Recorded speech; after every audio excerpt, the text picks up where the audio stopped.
Hello കൂട്ടുകാരെ, ഞാനിന്ന് വന്നിരിക്കുന്നത് ഒരു ഉള്ളിക്കറിയുമായാണ്.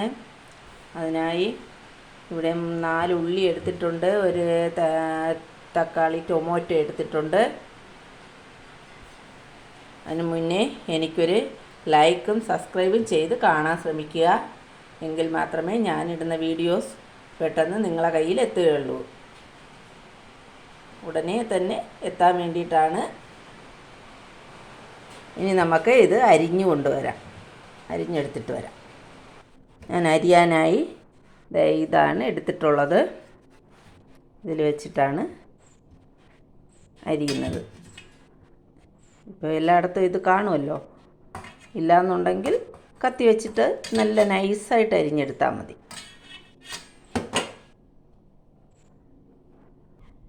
ഇവിടെ നന്നായി അരിഞ്ഞ് എടുത്തിട്ടുണ്ട്. നല്ല നൈസായിട്ട് അരിഞ്ഞിട്ടുണ്ട്. പിന്നെ തക്കാളി ഞാനിത് നീളനെയല്ല അരിയുന്നത്. ഇങ്ങനെ അരിയുമ്പോൾ പെട്ടെന്ന് അതിലേക്ക് ഉടയാൻ വേണ്ടിയിട്ടാണ്. നിങ്ങൾക്ക് നീളനെ വേണമെങ്കിലും അരിയാം. അപ്പം ഞാൻ അരിഞ്ഞിട്ടുള്ളത് ഇങ്ങനെയാണ്. നീളനെ അരിയുന്നവരും ഉണ്ട്. അതിനായി ഞാനിവിടെ ഒരു ചീനച്ചട്ടി അടുപ്പിൽ വെച്ചിട്ടുണ്ട്. അതിനായി ഇവിടെ ഞാൻ എണ്ണ ഒഴിച്ചു, മുളകിട്ടു. അതിന് മൂത്ത് വരട്ടെ. ഇതിലേക്ക് എണ്ണ മൂത്തിട്ടുണ്ട്. കടുകിട്ടു. കടുക് പൊട്ടിയതിന് ശേഷം കരിവേപ്പില ഇട്ടു.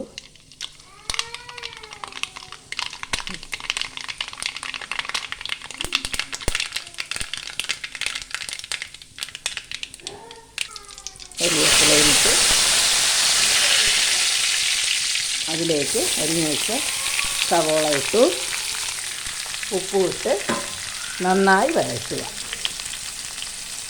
ഉപ്പിട്ട് ഇളക്കി അടച്ചിടുക. ഇത് നമ്മളെ പാകത്തിനിട്ടാൽ മതി.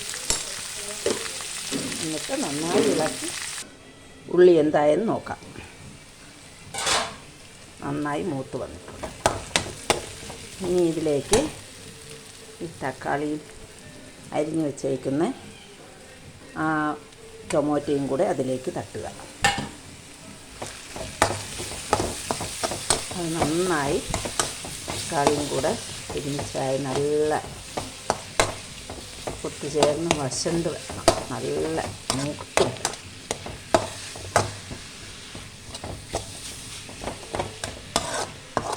അതിനായി കുറച്ച് നേരം കൂടെ നമുക്ക് അടച്ചിടാം. ലോ ഫ്ലെയിമിലിട്ട് അടച്ചിടണം.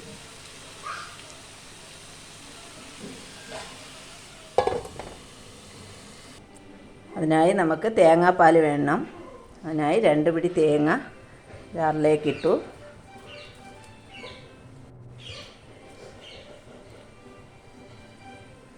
ഞാനിപ്പോൾ 1 മുറി തിരുവിയതാണ്.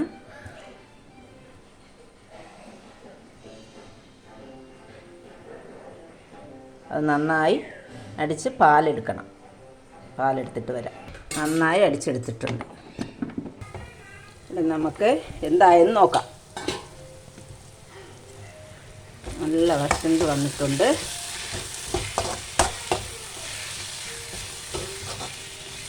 തക്കാളിയൊക്കെ നല്ല ഉടഞ്ഞു വന്നിട്ടുണ്ട്. ഇതിലേക്ക് ഇനി മസാല ചേർക്കാം. ഞാനിപ്പോൾ ഇതിലേക്ക് 1 സ്പൂണ് മുളക് പൊടി, എരിവുള്ളത് കൊണ്ട് ഞാൻ 1 സ്പൂണേ ചേർക്കുന്നുള്ളൂ. എരിവ് കണക്കിന് പാകത്തിന് ചേർക്കാം. 1 സ്പൂണ് മല്ലിപ്പൊടി, മസാലപ്പൊടി 1 സ്പൂണ് വേണ്ട. ഇത് ചെറിയ സ്പൂണായതുകൊണ്ടാണ്. പിന്നെ നന്നായി ഒന്നുകൂടെ നന്നായി എല്ലായിടവും ചേരുന്ന വിധത്തിൽ വഴറ്റിയെടുക്കുക. 1/2 ടീസ്പൂൺ കുറച്ച് മഞ്ഞൾപ്പൊടി കൂടെ ഇട്ട് കൊടുക്കാം. എന്തായെന്ന് തുറന്ന് നോക്കാം.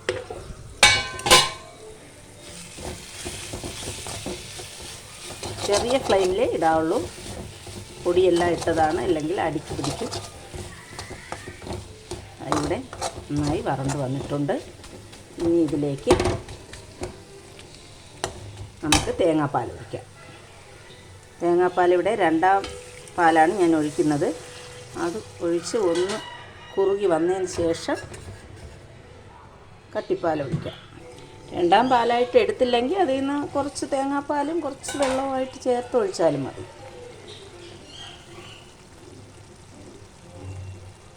വേണ്ടോ, നന്നായി തിളയ്ക്കണം. നന്നായി തിളച്ച് ഫ്ലെയിം കൂട്ടി വയ്ക്കണം.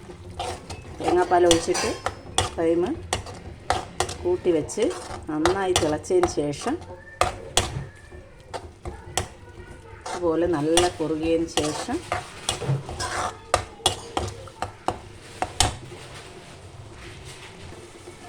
ഇവിടെ ഞാൻ അടുത്ത് തേങ്ങാപ്പാൽ ഒഴിക്കുകയാണ്. 1 ഗ്ലാസ് തേങ്ങാപ്പാലാണ് ഞാൻ എടുത്തിട്ടുള്ളത്. അതിനി ഒന്ന് തിളച്ച് വരും. നല്ല തിളയ്ക്കേണ്ട, തിളച്ച ഉടനെ ഫ്ലെയിം ഓഫ് ചെയ്യാം. ഇവിടെ തിളച്ച് വന്നിട്ടുണ്ട്. ഇവിടെ ഉള്ളിക്കറി റെഡി ആയിട്ടുണ്ട്.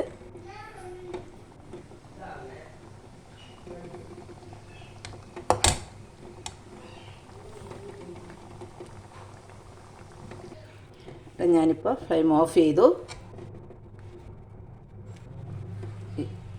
അടുത്ത വീണ്ടും ഉടൻ തന്നെ ഞാൻ വരുന്നതാണ് അടുത്ത വീഡിയോസുമായി. അതിനു മുന്നേ നിങ്ങൾ ഒരു ലൈക്ക് ചെയ്യുക, സബ്സ്ക്രൈബ് ചെയ്യുക, ഷെയറും ചെയ്യുക. Good bye.